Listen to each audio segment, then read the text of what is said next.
Why is it that the moment someone you care about starts creating distance, every instinct tells you to chase harder? I'm going to share 5 ways to handle this situation, but here's what nobody tells you about the 5th one. It's completely counterintuitive and goes against everything you think you know about relationships.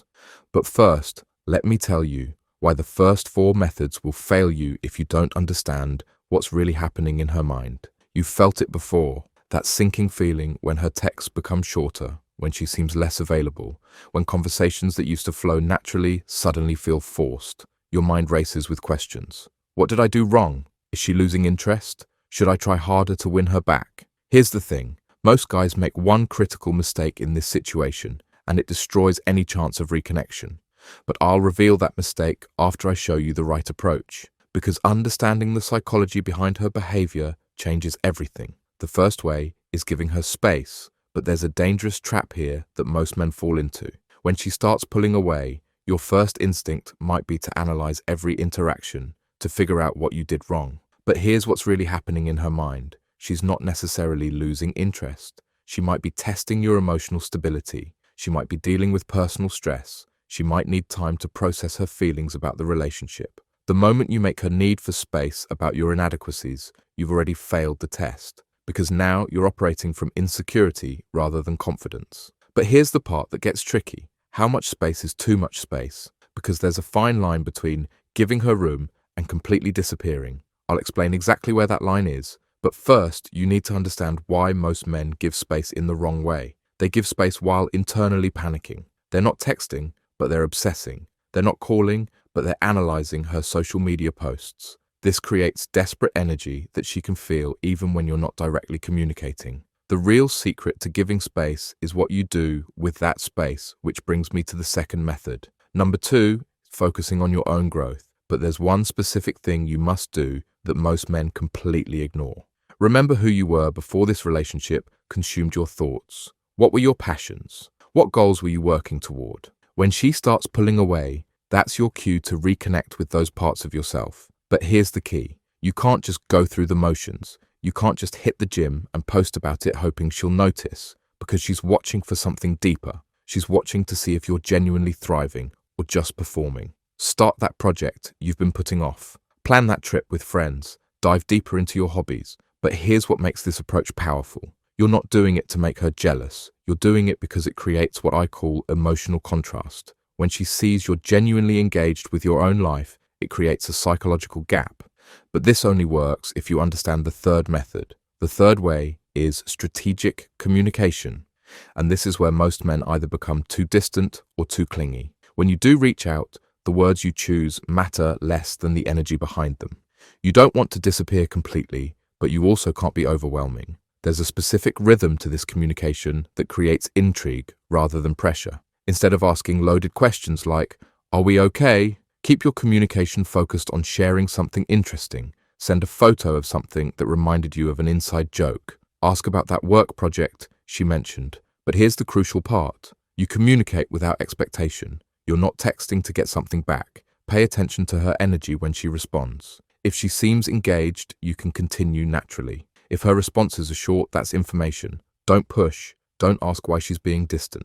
But there's something specific you should be watching for in her responses that tells you exactly where you stand. I'll reveal that in a moment. But first, you need to understand why your insecurities are probably sabotaging everything. Number 4 is managing your own emotional state. But there's one mindset shift that changes everything. When someone pulls away, every insecurity surfaces. The fear of abandonment, the worry that you're not good enough, the anxiety about being replaced. These feelings are normal, but how you handle them determines whether she comes back or runs further. The wrong approach is dumping these insecurities on her. Don't send long texts explaining how her distance makes you feel. Don't ask for reassurance.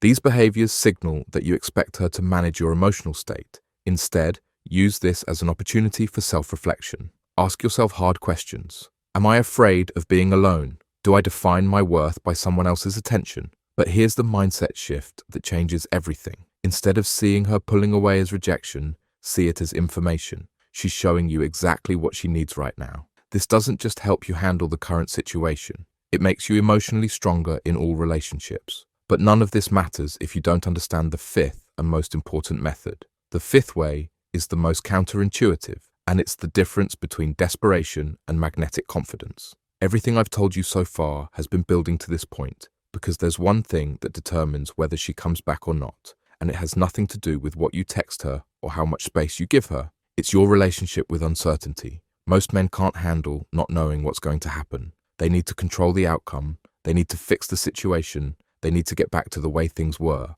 But relationships aren't puzzles to be solved. They're dynamic interactions between two people with their own needs and growth processes. The most attractive thing you can do when someone pulls away is to remain centered in your own worth while staying completely open to whatever unfolds. This isn't just about playing hard to get. This is about genuine emotional maturity. Sometimes when someone pulls away, they come back stronger. Sometimes they realize they need space permanently. Sometimes they just needed time to miss you. Sometimes they discovered they're not ready for what you're offering. All of these outcomes are valid. Here's what most men don't understand. The energy of needing a specific outcome pushes people away, but the energy of being open to any outcome while maintaining your own worth is magnetic. It says, I care about you, but I don't need you to validate my existence. If she comes back, you'll reconnect from strength rather than desperation.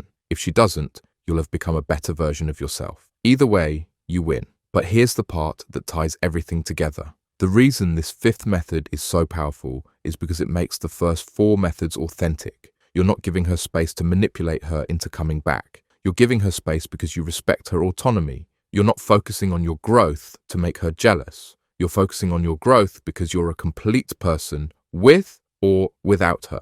Remember, the right person for you won't make you chase endlessly. They won't require you to sacrifice your dignity for their attention. When someone truly wants to be with you, they find ways to make it work. The most powerful realization is this: your value doesn't decrease based on someone's inability to see your worth. When you truly understand this, when you embody this, people feel it. And that energy is what draws them back, not your strategies or techniques. Trust yourself. Trust the process. And remember that the person who's meant for you will never make you question your worth.